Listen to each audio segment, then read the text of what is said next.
Hi guys, this video is just sharing with you builds for mid-2020. What I'll be sharing are work from home, budget PC, video editing, tsaka meron ding gaming. Itong video na to is for somebody na wala masyadong alam sa PC at CPU. If you want to take a look at details, look at the description below. All the parts are there. Nahirapan akong bumili sa Lazada kasi yung search engine nila ang pangit ng algorithm tsaka yung mga suggestion. I'll leave some links din sa may stores na pinakamura na nakita ko. Budget, work from home PC. ASRock 320M, DVS R4, AMA A320, AMD Athlon 300G, dual core 4-thread 3. A lot of problems with processor ngayon. Ang napaka-incremental na increases nila. Yung mga increments nila hindi naman ganun ka-significant yung improvement. 16GB RAM, Patriot Viper Steel, 8GB DDR4, SSD, Western Digital Green, 240. Kung makain ka sa may data, you might want to invest in a bigger storage. Power supply, Cooler Master, 450 watts PSU, and then for case, Tecware Nexus M. Fans, I would recommend at least 2 fans, intake and outflow. Yung GPU, optional kung gusto nyo. I'd prefer something like 1080 kung makahanap ka. May mga 1660. Mga 2080, I don't really recommend that yung mga RTX. Kasi to be honest, hindi pa realistic yung mga application nila. Kung yung purpose mo is work from home to make money, then you shouldn't be investing in something like that. Ang total cost nito is 13,180.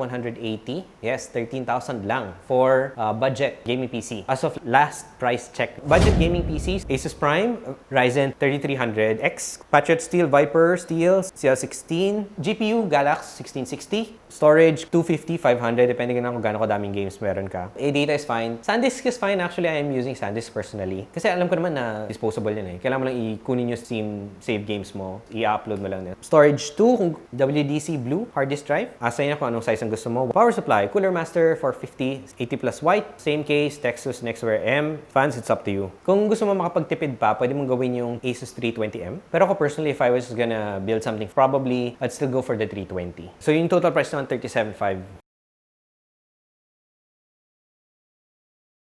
Video editing is very graphic intensive kasi ginagawa mo siya per frame. Be careful pag gagawa ka ng video editing work if it's full 3D software as opposed to mga 2.5D like After Effects. Mas mabigat yung mga fully rendered 3D scenes kung nagagano ka. Video editing is very particular. For this motherboard, we recommend the Asus Prime X570, AMD Ryzen 5 3600, RAM T-Force Delta RGB, white Galax 1660, ADATA Pro SSD M2 NVMe 256GB, and then storage 2 kung kailangan mo ng additional Patriot P200. Cooler Master 750 watts. Graphics cards are very heavy when it comes to drawing power compared sa ibang components ng computer. So, you might want to upgrade. At saka mas maganda kung may silver or gold. Kung kaya mo yung mga ganong certified na power supply unit, maganda kasi hindi mag-skip sa power supply unit kasi minsan pag na-short yung CPU, sira lahat. So, bibili ka din lahat. So, maganda na medyo safe ka. Pero may mga location ngayon sa Philippines. And sa Meralco friend ko, sabi nila na hindi kaya ng mga transformers. So, nagiging issue yun. I don't know how much that will impact yung mga devices nyo. No? Make sure na meron kang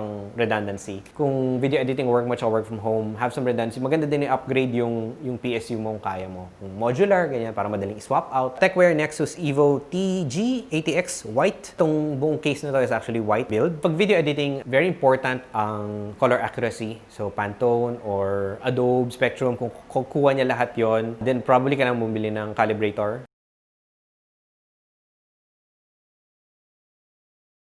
This is another recommended setup for video editing PC. So, Asus ROG STRIX B540, AMD Ryzen 7 3700X, G-Skill Ripjaws 532GB, Galax GTX 1660 Ti, ADATA X SPG SX8200 Pro SSD M2 NVMe 256GB, then Patriot P200 ulit kung gusto mo mas malaki. Power supply, Cooler Master 750 watts, PSU 80 plus white. For case, Tecware Nexus Evo, TX80X motherboard. Meron siyang 3 na 120mm fans. Deep Cool DC RF 120 watt white, 120mm, 5 pieces. So very important ang heat management pagdating sa video editing. Sometimes na kailangan mong bumili ng aircon. Kaya din mataas magpabayad ng mga video editor kasi ang dami mong gagastos.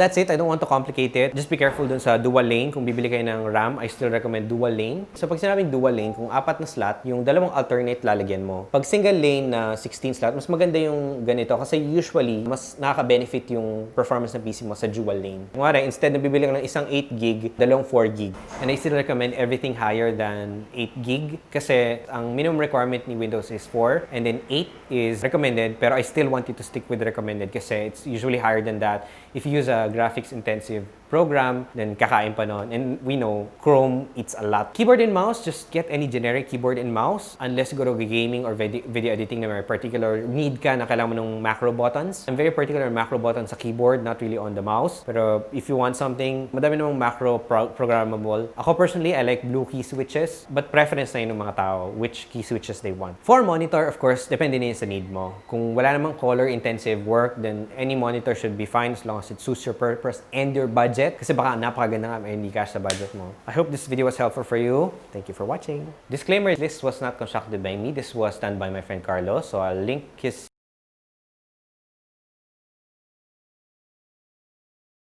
video in the description below. He's doing workbenches on his own and actually mga nagre-rate din siya ng mga ganyang video.